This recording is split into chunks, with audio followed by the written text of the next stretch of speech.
Since we are surrounded by so great a cloud of witnesses, let us run the race set before us, keeping our eyes on Jesus Christ. Thank you. You may be seated. Any runners in the crowd? Do we have any runners in the crowd out there? Okay, we got one runner. Yay. There's a winner. So any former runners in the crowd? A few of you, former runners. So I count myself among the former runner crowd.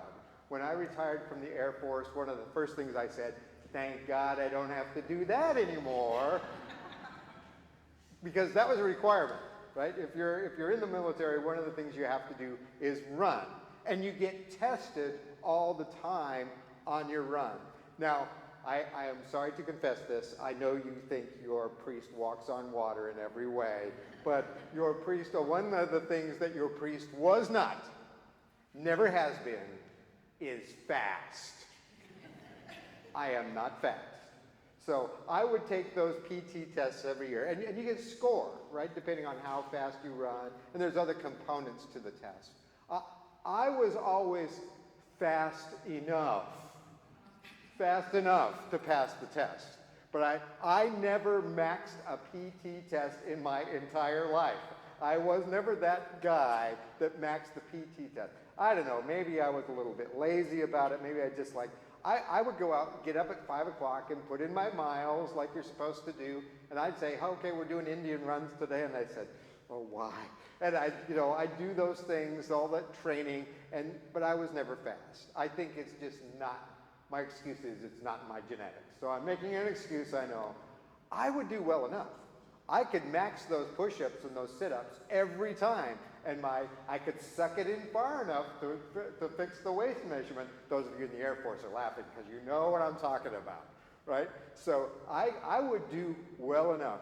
But that running thing, and then they would do things, you'd go on a deployment, and at every holiday you'd have what they called a fun run.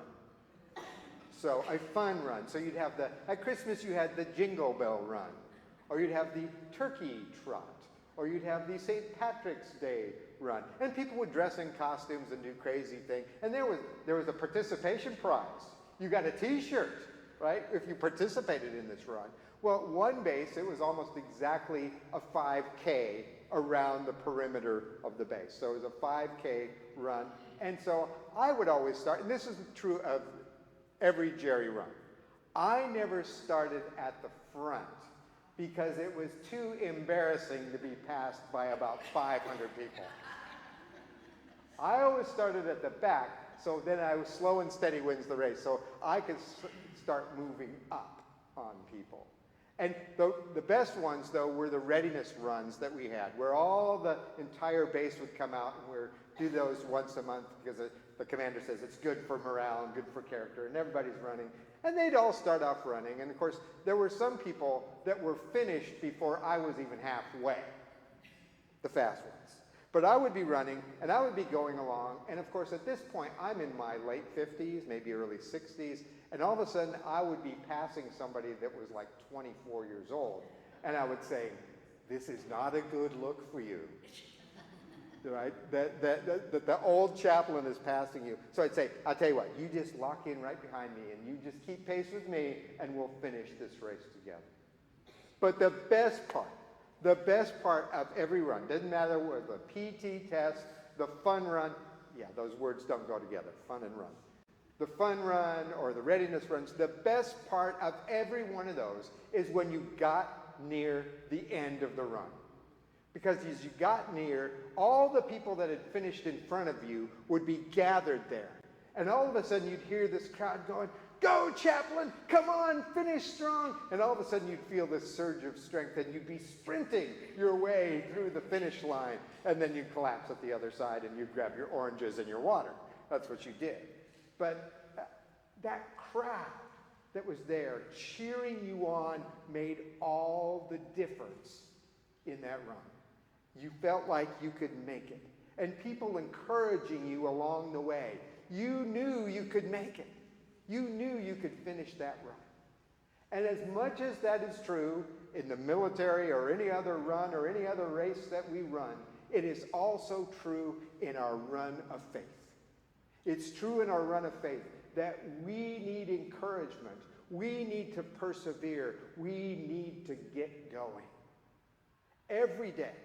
If you're going to be a runner, you know that you have to go out and run. If you're going to be a golfer, the reason I'm not a golfer is I just can't bring myself to go out and hit a bucket of balls all the time, which if you want to be a golfer, that's what you have to. Is that right, Celeste? Okay. Celeste is learning to be a golfer. So you've got to go out and hit that bucket of balls once in a while. I'm just like, I can't be bothered, right? So why spoil a good walk, I say. So sorry, my apologies to you golfers out there. But you just got to do it. And if you're going to be a runner, you have to do the same thing. And if you're going to live the life of faith, you have to get up every day and say, Jesus, I'm going to run with you today. I'm going to live with you today. I want to walk and run by faith today. And that means we have to get ready. You know, when you go out to run, I don't run in my Oxford shoes. I was so thankful when the Air Force got to the point that said, for our physical training, we're no longer going to wear combat boots. We used to run in combat boots of all things. Painful, painful. Those of you old enough to remember, you remember what that was like. That was painful. Finally, they said, no, you can wear running shoes. I said, thanks be to God. Now, the reality is, why did we run in the first place? So that we could be ready in case of a combat situation, in which case you probably would be in combat boots. But I didn't wear my street clothes. We took all that off and I put on my gym stuff and I was ready to run. Well, in the same way too, we need to get whatever encumbers us, whatever hinders, the author of Hebrews says. There are many things that can hinder us in our race of faith. Some of them are perfectly innocuous. They're perfectly fine in and of themselves. It's okay, as we talked about a few weeks ago, to earn all you can and save all you can, but you should also give all you can. But if the pursuit of wealth is getting in the way of your race of faith, then it is an encumbrance to you. If your hobbies take up so much time that you have no time to give to service and to walking in the way of faith, then it is an encumbrance. And certainly sins that beset us need to be gotten rid of. Otherwise, we will be hindered and slowed down and unable to run the race of faith. We have to get rid of those things. And then we have to run with perseverance. You all know that this life of faith is not a sprint. It is a marathon. It is a lifelong thing. I've been so thankful for the many funerals I've had the privilege of doing. I'm not thankful of having to do funerals, but hearing people's stories is wonderful. Yesterday we did the funeral for Wanda Rhodes, and the family told me this excellent story. You know, Wanda was a part of this church for like 50 years, for a long, long time. Her needle point is somewhere in this building. I don't know exactly where. It's probably up there on those cushions. But she was a part of this church for 50 years. It was her life. St. Francis was such a part of her life that this was a thing. We don't do this anymore. Jerry is thinking of reinstituting this. I think I ought to bring this back. You know, there used to be a thing that you were expected to attend on a regular basis. Attendance was kept track of in the church. And under the Father Torigny era, one of the things that people would do, some of you have been around long enough, you're laughing. So you're having flashbacks at the moment. But under the Father Torigny era, Wanda, whenever they went on a trip, she had to make sure that they went to a church and worshiped somewhere so that she could bring a bulletin back to show Father Torigny, I was in church last Sunday. Oh, boy, Jerry's got an idea here. I think there's something to this. So there's possibilities. They're turning in my brain right now. But think about the commitment of that.